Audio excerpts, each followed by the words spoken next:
Donc nous voici dans le 7e tutoriel pour AutoCAD 2010.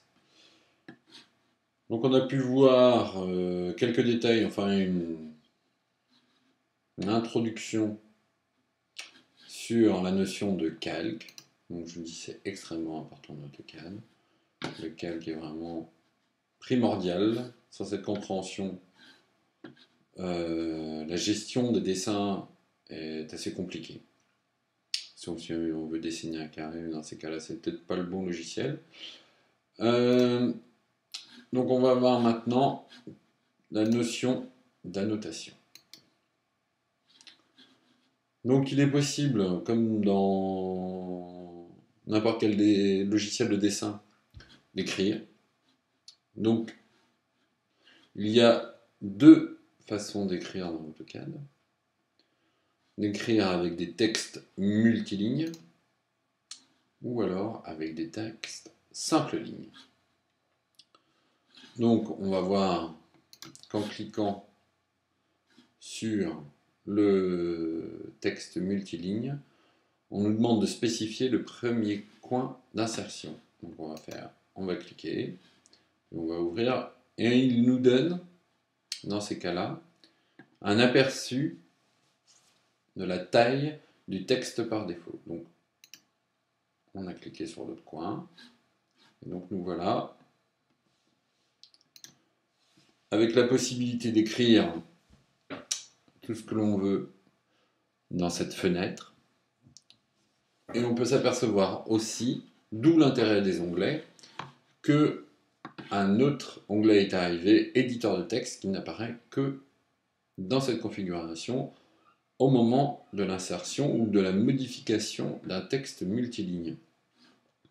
Et donc on va voir là que les possibilités sont sûrement pas aussi variées que dans Word, mais donne quand même une possibilité assez grande de modification de texte.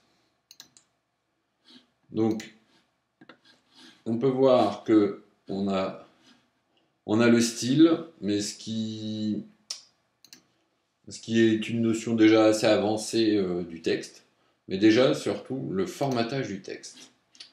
Le formatage du texte, l'intérêt, c'est que chaque modification est visible à l'écran, alors que le style est quelque chose de réfléchi, que l'on a déjà configuré.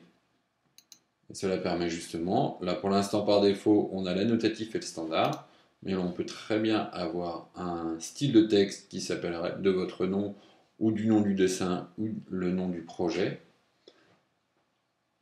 ce qui permet de faire des modifications de façon beaucoup plus rapide. Mais pour l'instant, on va déjà regarder nos possibilités de modification brute du texte sur place.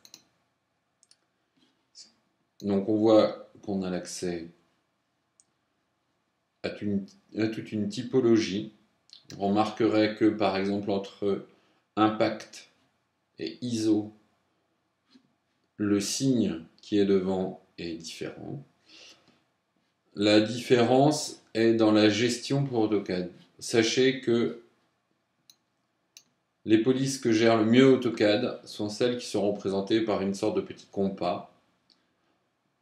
A contrario, le TT, le TrueType, les modifications sont tout à fait possibles, l'importation de police est tout à fait possible, la gestion se fait la moitié du temps totalement bien, mais il est possible que soit la personne à laquelle vous envoyez votre plan n'ait pas cette typo, et dans ces cas-là, il y a une modification de la mise en page qui peut être dommageable. Ou alors, certaines typos qui sont extrêmement mal gérées, que ce soit déjà avec des accents, comme nous sommes en France, ça arrive assez vite. Donc, préférez pour l'instant des polices mieux gérées par AutoCAD, ou alors choisissez un Arial, mais dès que vous allez passer dans tout ce qui est Arial Bolt, par exemple, tous les logiciels, tous les AutoCAD, toutes les machines ne le gèrent pas de la même façon. Donc l'ISO-CP par exemple est une police, ma foi, assez rudimentaire, que certains qualifieraient de assez vilaine même, mais qui est extrêmement bien gérée par exemple par toutes les machines et tous les logiciels. La couleur, c'est ce qu'on a vu, c'est la couleur du calque par défaut, et comme un trait, on peut intervenir dessus pour lui donner la couleur qui nous plaît. Donc moi j'ai du calque. Savoir si on veut masquer l'arrière-plan, c'est-à-dire que si on écrit sur un plan, savoir si on veut ou ne pas, si l'on veut ou si l'on ne veut pas voir l'arrière-plan. L'inclinaison de notre écriture, on voit au fur et à mesure que l'on appuie que l'écriture, je zoome un petit peu, se modifie. Donc on voit qu'elle se penche. L'écartement entre les caractères. Ou alors la largeur des caractères.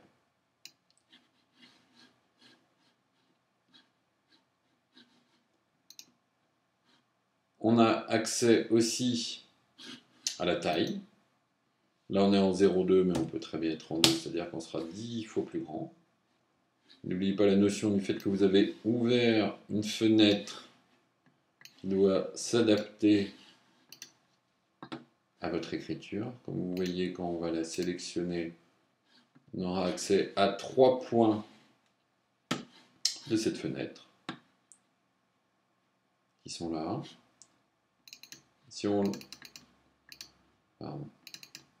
on sélectionne la fenêtre, on voit que l'onglet éditeur de texte réapparaît. Donc on a le droit aussi aux options de justification, c'est-à-dire que dans n'importe quel logiciel de traitement de texte, c'est-à-dire milieu centré, à gauche, à droite, avec des puces, sans puces, on veut que ça soit centré.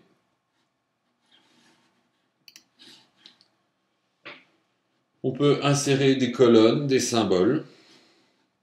La notion de champ ira avec la notion de bloc. C'est quelque chose que l'on verra vraiment dans des tutoriels qui seront beaucoup plus avancés. Il y a un vérificateur d'orthographe, donc là il est souligné en rouge pour bien montrer qu'il y a une faute d'orthographe, mais vu que le mot n'existe pas, c'est normal. Après, on peut fermer l'éditeur de texte, taper sur échappe, taper à côté ou cliquer à côté, ce qui permet de quitter l'éditeur de texte. Quand on le sélectionne, vous allez voir aussi que dans les propriétés, texte multiligne, la couleur, le calque, le type de ligne, les échelles, le style, l'annotatif, la taille, donc on avait dit 2, ça pourrait très bien être 20. Si on change dans l'éditeur, on a encore 10 fois plus grand. La rotation, le facteur d'espacement des lignes, c'est-à-dire entre les lignes, si vous voulez que ça soit plus ou moins espacé. Après, vous avez aussi en dernier la position géométrique. Donc je vais vous laisser pour la partie du texte multiligne.